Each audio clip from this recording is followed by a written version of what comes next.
नमो भगवते वासुदेवाय नमः। दिवाली के बाद क्यों मनाते हैं आंवला नवमी? क्या है अमृत की बूंदों का रहस्य? कब है आंवला नवमी? जाने पूजा मुहूर्त, महत्व और पौराणिक कथा।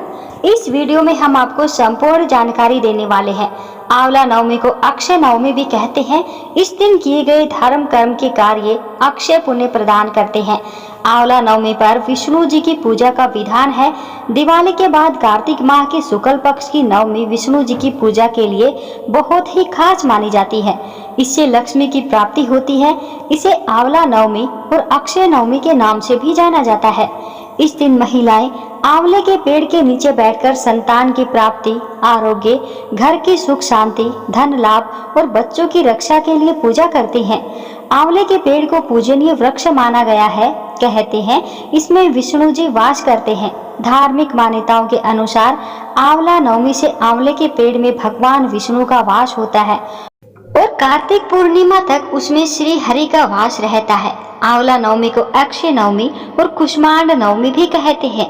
आंवला नवमी के दिन व्रत और पूजा करने से अक्षय पुण्य की प्राप्ति होती है, इसीलिए यह अक्षय नवमी कहलाती है। अक्षय नवमी यानी आंवला नवमी 10 नवंबर 2024 को मनाई जाएगी। यह पर्व देव उठनी एकादशी से 2 दिन पूर्व मनाया जाता है। ऐसा माना जाता है कि अक्षय नवमी के दिन ही द्वापर युग का आरंभ हुआ था। अक्षय नवमी 2024 का शुभ मुहूर्त है। पंचांग के अनुसार कार्तिक माह की शुक्ल पक्ष की नवमी तिथि 9 नवंबर 2024 को रात 10:45 पर शुरू होगी और अगले दिन 10 नवंबर 2024 को रात 9:01 पर इसका समापन होगा। अक्षय नवमी पूर्वाह्न समय सुबह 6:40 से दोपहर 12:05 तक। इसकी अवधि 5 घंटे 25 मिनट है। अक्षय नवमी का महत्व जैसा कि अक्षय नाम से ही पता चलता है, इस दिन कोई भी दान या भक्ति संबंधी कार्य करने से उसका पुण्य फल कभी कम नहीं होता तथा व्यक्ति को न केवल इस जन्म में अपितु आगामी जन्मों में भी उसका पुण्य फल प्राप्त होता है। आंवला नवमी के दिन ही भगवान विष्णु ने कुष्मांडक नामक दैत्य को मारा था। आंवला नवमी पर ही भगवान श्री कृष्ण ने कंस का वध करने से पहले 3 वनों की परिक्रमा की थी। आंवला नवमी पर ये काम करना शुभ। वैसे तो पूरे कार्तिक मास में पवित्र नदियों में स्नान का महात्म्य है, लेकिन नवमी को स्नान करने से अक्षय पुण्य प्राप्त होता है। इस दिन आंवले के पेड़ के नीचे भोजन बनाने और उसे ग्रहण करने का विशेष महत्व है। इसमें उत्तम स्वास्थ्य मिलता है, सकारात्मक ऊर्जा का संचार होता है।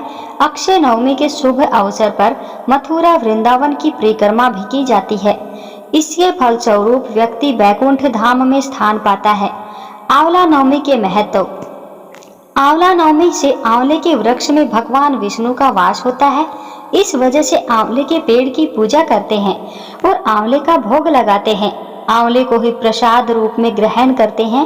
विष्णु कृपा से अक्षय पुण्य प्राप्त होता है। धार्मिक मान्यताओं के अनुसार आंवला नवमी के दिन आंवले के पेड़ से अमृत की बूंदें टपकती हैं, इसीलिए इस दिन आंवले के पेड़ के नीचे बैठने और भोजन करने की परंपरा है। ऐसा करने से सेहत अच्छी रहती है। आंवला नवमी को भगवान विष्णु ने कुष्मांड राक्षस का वध किया था, इसीलिए इसे कुष्मांड नवमी भी कहते हैं। आंवला नवमी पर कुष्मांड यानी कद्दू का दान करते हैं। धार्मिक मान्यता के अनुसार आंवला नवमी से ही द्वापर युग का प्रारंभ हुआ था। आंवला नवमी का व्रत कथा अब हम आपको सुनाने वाले हैं। कथा को बिल्कुल ध्यान से प्रसन्नचित्त मन से सुनिएगा। आंवला नवमी की कथा के अनुसार बहुत समय पहले एक सेठ था। वह हर साल आंवला नवमी के दिन ब्राह्मणों को आंवले के पेड़ के नीचे बैठाकर भोजन कराता था।